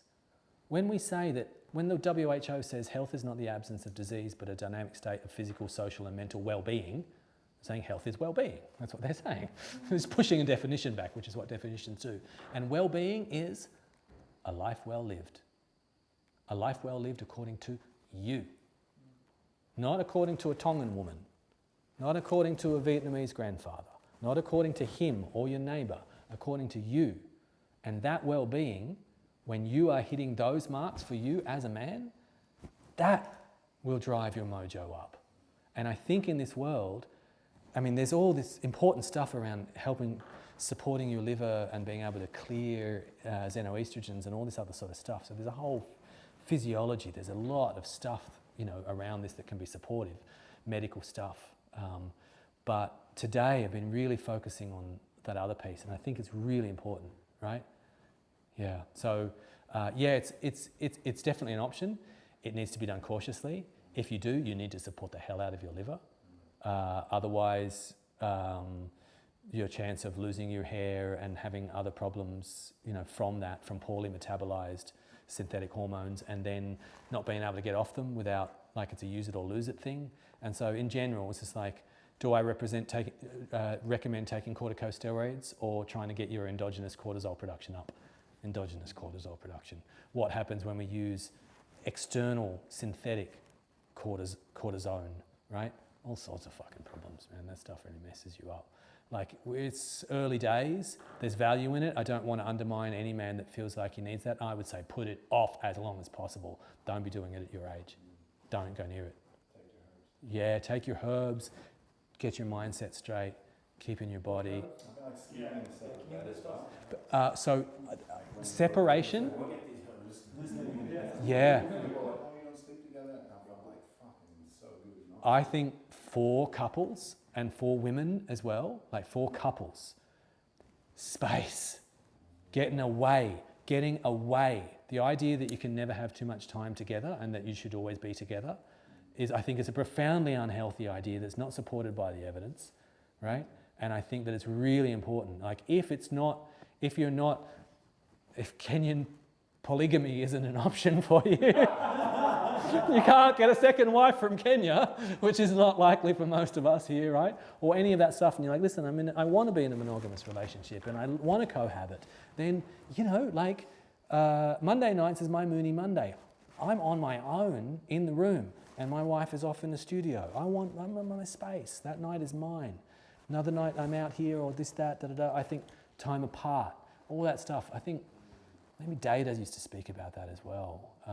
And like getting ready separate for a date, and then meeting there. Like space between for polarity, right? Space away, and all that stuff that we saw about cohabitation and time together as men. Time away from women and children and dolls. No dolls. Yes. So, herbs So, cordyceps, Tonkat Ali, Shilajit. I'm not sure about Shilajit and androgen levels. It could be. It's not. It's What are they doing? How are they helping testosterone? so. Yeah, there's lots of them. There's so many. And so without. Thanks so much, Jimmy. Yeah, bless. Yeah, no worries. Without going too deeply into a whole herbal piece, because it's its own piece in a way, there are a lot. Tribulus is fairly well studied, and for women as well. Increases lubrication, orgasm, desire, pleasure, and ovulation in women. In women, Tribulus. Little green pill for the ladies, and it works for men as well. Like it's an aphrodisiac, right? There's so many of them. Plant jizz. Eat the sperm of plants. That's pollen, bee pollen. Especially pine It's particularly pine pollen, but all of it's plant jizz. It all has androgens inside it. Plants have serotonin. Plants have dopamine. Plants have androgens. Plants have estrogens, phytoestrogens. We're not that different to plants. That's why broccoli is particularly helping with the breakdown of estrogens is one of the primary things. Sulfur donor as a sulfur donor that helps with the liver and all this other stuff. But yeah, like eating your stuff. But there's so much information out there on that, and it could be another piece another night. I don't want to get too bogged down with you guys tonight. Even though I'm the plant guy, in just doing that one piece, because it's a little bit of an aside from where we've been on tonight, right? And so yeah, do those things, but don't overinvest in ingestibles at the expense of everything else that I've told you. Fashion. Yeah. Get the whole piece. Get the whole piece, right? Straight back. Tea talismans. What it means for you to feel your mojo, to reclaim that, and to kindle it and to nourish it and to honor it as sacred. Like having your body as a shrine to your mojo, because it's necessary to be a man of service as well, right? And that's what it means. That's what it means. And when you hear all that stuff about the alpha male, you're like, the most tickling, the most grooming, the most food production, the most this, more than any of the women, all that sort of stuff. You're like, shit, that sounds stressful. Like, having a harem or something like that. It's like, yeah, it is. And their cortisol levels show that they are working hard, those silverbacks, right? It's a big job to be able to be that big tree, to provide shade to as many people as you can, right? To be of service in this. And so redefining masculinity in these terms and understanding the pitfalls, the tragic ones that I outlined tonight, that you're hurtling towards everyone in this room. Does it go to second kid as well? Like if your T plummets for the first child, second one as well? Yes, yeah. And the sounds, yeah, and like all of those things, like even just, I think, repeatedly spending time with children, right? And so you want to get out and you want to be able to do rough play. You want to be able to run around. You want to be able to do the haka. You want to like be in an environment without girly pheromones for a while, right? Yeah, be with men. Mojo is nourished by mojo, like Shakti is nourished by Shakti. This is important. What's happening here is very important. And the effects of that, like I saw a thing on the effects of men's armpit sweat on women's mood and hormonal regulation. It was really positive. It was like, come over here, you looking a little crazy. Get in there. I call it the armpit of love. Get in here, that'll sort you out. But we need that from each other as well, right? And we need it, we need the laughter. We need that accountability. We need that, a particular kind of tough but fair love. We need, not domineering, but a straight back and says, brother, stand up. I'm calling bullshit on you on this one. I love you, man, but no. It's in your blind spot. Stand up, stand up. There's a particular kind of calling up, right? Not just competition, right? And if it is competition, it's competition towards mastery, and then you celebrate. Whether it's the stupidest thing of like, who can get the thing in the corner, and then he's like, yeah, brother. Competition can drive us towards mastery, right? All of these things. There is so much beauty in the culture of men when men are alone together. And I've seen that since I was 19, and it was radically at odds with so many of the stories that I hear in the world today about what masculinity means and what it's associated with. And there are reasons for that, and I don't deny those reasons, but let's reclaim it, and you've got to as you become fathers. And here's a beautiful word, patriarchs. Become patriarchs, right? I am on a journey, right? An ongoing journey as the patriarch of my family, right? And that is a beautiful fucking word, right? It's been sullied and dirtied, but patriarch and matriarch, they are beautiful words, and that's what you're journeying towards. And it is a hard ride, but it's worth it, and it is a sacred ride. And that's that closing poem of like, yeah, like honor that, right? Honor it and feel it of just like, yeah, right? A return of that mojo and an honoring of masculinity, like we're seeing a return of the honoring of femininity. There's not an either or, it's not at the expense of anyone. We don't have to put this inside blame and victimhood and perpetratorhood. We don't need that narrative or that lens. It's not about that. It's not about that at all. Like you claiming this for yourself does not at the expense of your woman or your children. It's in service of. They need that as well. So that's why I said I'm not a masculinist. There's some really wounded versions of men's pride that are swinging out in response to some really wounded feminist narratives. And they're both quite awful, I find. Just full of hate and criticism and victim mentality, right? Really nasty stuff. And those studies of like what women associate with testosterone and how they behaved when they thought they had testosterone, and then how they actually behaved when they had testosterone, and how we behave when we have testosterone, right? It's like it's radically at odds with the stories that I was raised with, right? Yes. How are we going? More questions? Yes. What's your thoughts on all this stuff about men being naked together and taking each other's loads in relation to mojo increasing? The loads piece, does that mean ejaculate? Yeah. I haven't encountered that, so I'm not sure. I haven't either, by the way. Yeah. But You've been watching the Freddie Mercury documentary. I've heard quite a bit of this sort of thing. Like, I wouldn't be surprised that it sounds plausible. Yeah. Whether or not it's true, I'm completely... You know, historically, all the fucking... The companions. Yeah, I don't know. We before going to war, they would do all this sort of shit or something. Exposure to all of these things, like the intense hormonal soup that comes out in male ejaculate, you know, you can help induce labour with it by making love with your beautiful pregnant woman and ejaculating on the cervix. It's biologically active. It's not inert. It's not inert. Your sweat isn't inert. It's definitely not inert. It will do something. What it does and whether you want to do that, if you want to do that, I'm all about it, you know, like absolutely. But I don't actually have knowledge about it.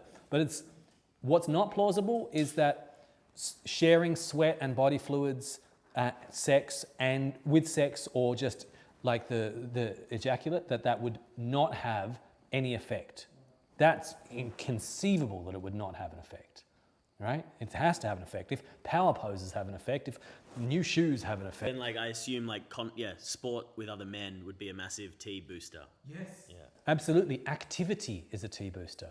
So in the Tao of Testosterone, the resource that I shared as an addendum or a precursor to tonight, there's a whole bunch more about this. And part of it is showing a big part of it is showing the solar cycles. And some of them are daily, 24-hour solar cycle and what happens with our mojo. And some of it's an annual solar cycle and what happens as activity goes up, as sunlight goes up, as vitamin D goes up, as muscle movement goes up, as the hours of daylight increase. All of those things affect our androgen levels. So getting your testosterone checked in the afternoon is a bad idea because it's going to be lower than if you got it checked in the morning. And getting your testosterone checked in winter is also a bad idea. If you haven't at least had it checked in summer as well. And all of the things, including activity, it's yang, it's movement. It's not stagnancy, it's not quiescence and yin. All of those things, activity and heat and light and movement and sweat and all that stuff, all is reflected in androgens. That's why you think of it as yang and mojo. Otherwise it's very hard, it's a bunch of abstract biochemistry. But if you think in yang and mojo, then you intuitively know what you need to do to get your mojo going, regardless of research. If you're like, what's going to cultivate and honor my yang? That's going to translate. And so I haven't seen research on the effect of men's drumming circles and testosterone. But that fucking sounds likely to me. It sounds very likely, right? That's going to be, you're like, there, I got my yang on. There's so many ways that you can get your yang on. Don't focus on testosterone. That's just the biochemist's marker that is measurable and repeatable. What you're looking for is not high testosterone. What you want is high mojo. That's what you want. Testosterone is just a number on a piece of paper. That's not what you want. And what you want is mojo. That's actually what you want. So shoot for that. And that's why I de-emphasized ingestibles, right? Because they're currently overemphasized, and we consume them the same way we consume everything else in our consumerist society. We consume other cultures, we consume other spiritualities, we consume the earth, we're consuming information, we're consuming everything. It's in this whole thing, right? And it's just like, no, it's in you, brother. Like, it's in you, it's endogenous. Like, hold the stance, the asana, right? And yeah, okay, I said the stiff back and the this and da-da-da. But it's a psychic stance of success, of feeling like, yeah, doing all right, you know? I got this. Your T levels go up just like that when you adopt that mental posture, right? And if you can't adopt the mental posture, tackle it from the outside in and adopt the physical posture until you can get the medical posture. And the mental posture will follow after. Yeah. Dietary related question. Yes. Having a regular coffee. Yes. You mentioned in your video to start with testosterone in the morning, carry with that strong tea rise, and then have a green tea maybe at midday. Yes. What does caffeine do to us? Good question. So I'm going to try and speak about it in broad terms as well. It's you're getting a lift to your yang. It's hot and stimulating, and there's going to be more yang and more activity, right, for a period of time. But it's like a credit card on your yang and on your activity and also on your yin. It's a credit card on your adrenals. And so you're going to have your adrenaline go up. You're going to have your cortisol go up. You're going to use your cortisol buffer, your anti-inflammatory cortisol buffer, more. And what goes up goes down. At some point, that's why we use adaptogens, not stimulants. Adaptogens, all those herbs, all the pollens and tribuluses and cordyceps and ginsengs, adaptogens that nourish there, they aren't not stimulants though. Because if you're stimulating and you're going faster, too yang, it's actually just borrowing and it'll go down, right? And so coffee is a thing that you want to use like an entheogen. Use it like it's a beautiful thing. It's so fun. It's so nice. It's so good, right? I would say use it twice a week, not on the daily to get through the day. To get through the day, move to cordyceps, right? Move to cordyceps or something else, right? Don't rely on that. You need to be able to source the energy that you need to do the work as a man that you do. It's an inside job first, right? And we consume that. We give the black oil to the machines and we give the black coffee to the men running the machines. And it's unsustainable. It's not sustainable chi, right? But sometimes, hells yeah. Sometimes MDMA, sometimes, LSD, sometimes ayahuasca, sometimes a line of coke. The sometimes is okay. It's the daily that'll get you. Not on the daily, I don't recommend it. Yeah, it'll exhaust you and it'll deplete it, right? And your dopamine will go down, and dopamine and testosterone are tightly coupled. It's going to push your dopamine up, and then your body is going to, you're going to peak dopamine will go up, and then your baseline thermostat of dopamine is going to get like, oh, that was too high, turn it down. You have lower dopamine after that. It's driving it down, whatever's peaking it.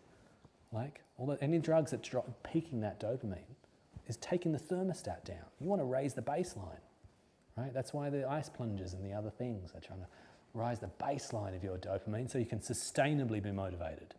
And there's a tight coupling in yang with testosterone and dopamine. Tight coupling. Yeah. This is including green tea in that. It's less heating, it's less stimulating, it's more sustainable, it's got more other benefits, it's more, yeah, and so you can overdo it. You can have 27 cups of green tea and it's the same as having a triple espresso. Like you can make it a stimulant to that point. You can turn ginseng and use it in a way that's stimulating, right? And then you're undermining that yin as well. Like it's out of balance. You're looking for balance and a sustainable ride, right? So yeah.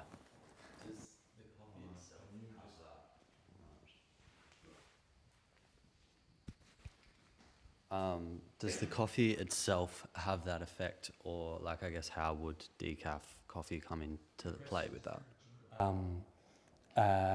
There's another whole piece on coffee is that you pour in the black liquid and it has to come out yellow or clear. How does that happen? Well, it happens through the metabolism, it happens through your liver. It's like alcohol as well. It hits your liver in a range of ways, not just your adrenals, but in order to have energy, your liver releases its stored blood sugar, and that's glycogen. And so your blood sugar goes up and it releases it all from the liver, right? All this stored energy like that. And the liver has to process and metabolize it. Like the liver has to metabolize alcohol or metabolize paracetamol or metabolize xenoestrogens. It's another thing for the liver to do, right? And so detox or decaf or not decaf, it's still not a cooling, nourishing, building, it's a stimulant and it's hot, and caffeic acids, it's all histaminergic and it's all still stimulating in that regard. Your liver still has to do it. So overall, as men, I'm pointing you back to, first off, more sustainable adaptogens, right? Those herbs, not stimulants. And then behind that, a more sustainable source of mojo that is, dopamine is generated endogenously, ideally, from your life. The approach, you're like, I have dopamine for hitting the goals that I want to hit because I'm inspired to hit them. And so my dopamine is there. It's like, I really want to hit this goal. That's dopaminergic. And if you're off track and your life is not dopaminergic enough, you are going to look for dopamine donors. And that means that you're not on that mojo pyramid. You're off path in some way. It's not working for you. And that's an idealistic thing to say in the modern world. You know, I have a cup of Shaolin coffee, this herbal thing I make in the morning that doesn't have coffee in it, but it has tea in it. And so I have caffeine like most days, right? So I'm not trying to preach some monk-like life around these things, but I know what I can sustain and what I can't sustain with stimulants. And it's a tricky beast. Caffeine is caffeine, nicotine, morphine. They're very similar. They're alkaloids that are just a little tweak away. About the cat. Also, theobromine, another alkaloid that's very hard on the liver, and by being hard on the liver, it will reduce your liver's capacity to break down estrogens. And so the liver is an important part of male mojo. Yeah. And what about oxytocin and testosterone? Because it makes me think of the baby comes, testosterone drops. And I've also heard that, you train all these dopamine pathways, and you need to kind of retrain for oxytocin pathways. I'm not sure about the relationship between androgens and oxytocin. So broadly, I have to confess my ignorance around that. They're obviously intertwined, and there'll be a relationship there because you have sex and it leads to that, and there's the bonding and the whole thing with the alpha monkey that I was talking about. But it may have a buffering, like a yin-yang kind of effect with it as well. But I have to confess my ignorance about the relationship between oxytocin. But it's a good thing. Your brain loves oxytocin, your immune system loves oxytocin. You are a mammal, you need oxytocin. We need oxytocin. Don't be afraid of oxytocin, I would say. I mean, be afraid of who you've got it with. Be afraid of who you got it with. Because if you got it with some raging, like, maniacal junkie, you know, and you keep making it with her or him, it's like you're bonded to them and you're just going to keep bonding. It's going to glaze over. You're going to see them through the rose-coloured goggles, right? Be cautious where you get your oxytocin from, but otherwise I wouldn't say be cautious of oxytocin. Mammals need it. We are mammals. Gents, it's 9 o'clock now, so maybe we have any other questions. Super quick one. Yeah, thanks for bringing this, like, what feels like to me a really evolved conversation around testosterone and mojo and masculinity. And is there any other resources that you could recommend besides the Tao of Testosterone that kind of, you know, cover this or like speak about it? Yes, I'm recently made a course called The Unwounded Womb, and it had all my material for women about being wise women, about their hormones and all this witchy stuff and some mythological stuff and a kind of mix of stuff, right? And I'm currently working on the men's version of that this month at present, and I'm here as a part of that. And the working title is The Unwounded Man, so there's a synergy with those two pieces. And inside that, I think that there's going to be like some free components that are there. And so watch this space, follow me on wherever you find me on Instagram or something, or sign up to my newsletter, and there will be some ways, because I make free resources as well. So there'll be a course where all the stuff is in, and you can give me money for that, and that's what I do. But there's also free stuff that's available, where I'm putting all that information together. So yeah, I'll share that. And so Nick definitely sent out the Tao of Testosterone, so that's a whole nother free piece that's inside there that's like tonight, and it's got a cool little diagram in it that I made. I just want to summarize maybe one thing. There sounds like there's a real magical element to the, you know, that you create the possibility or the meaning making for your own success pyramid, and then you activate your integrity to be true to your word, and you execute your story. Yes. And then you start to live into, you know, this new man and produce this testosterone. Yes. Yeah, there is definitely, because testosterone is a psychosocial molecule, it's not just biochemical. It is, like all of those things, psychosocially determined. As is your cortisol levels, as are your oxytocin levels, as are your serotonin levels, as is your immune system. This weird story we're living in of objects out there and subject in here and separation and like physical stuff and mind stuff, that's all bullshit. It doesn't hold up under scrutiny. It doesn't hold up. And so this piece that sounds magical, yeah, it is. And it's also well attested to in the literature that the magical component of it is the stories that we tell ourselves as men, right? The narratives that we live in, and the success that as we define it, as we define success, has an enormous impact upon your serum testosterone levels. So define it for yourself and do not let the world define it for you, right? Do not let anyone define it for you, and keep defining it and redefining it and redefining it again, right? It just keeps changing. And how I defined it for myself in my 20s was different to my 30s, and I'm now like facing 50, right? It's just around the corner, and it keeps evolving and changing, and that's okay, right? And it needs to. But so yeah, it's magical, right? And I think that's really important, especially in a strange, tough, late-stage capitalist, materialist, industrial complex like we're living in, right? It is not working for men. The world around us is not working for men. It's not, right?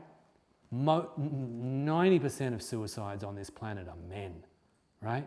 We are misrepresented in the prison system. There's so many ways in which our culture does not work for men, right? It doesn't work for women either. I'm not saying it does, but I'm just saying it's not working. And so you have no choice as a man and as a father but to play your own game, to write your own story, right? To define success on your own terms and to work with how you're wired. Because how I keep my back straight, you can't follow me like, oh, well, I'll be a doctor of Chinese medicine and shave my head and paint my nails and then I'll have mojo like Jimmy. It won't work. It won't. Obviously it won't work. You got to play your game and you're wired in a particular way.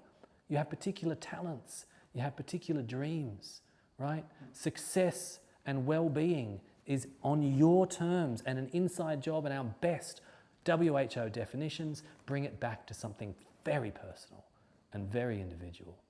And so on that note, my brothers, I want to close this circle and wish you all the most glorious journeys through that tough place that we outlined tonight, right? There's some tough things ahead of you. There is. Anyone that tells you otherwise is blowing smoke up your ass, right? Fatherhood's a rough ride, but it is so worthwhile. It is so worthwhile.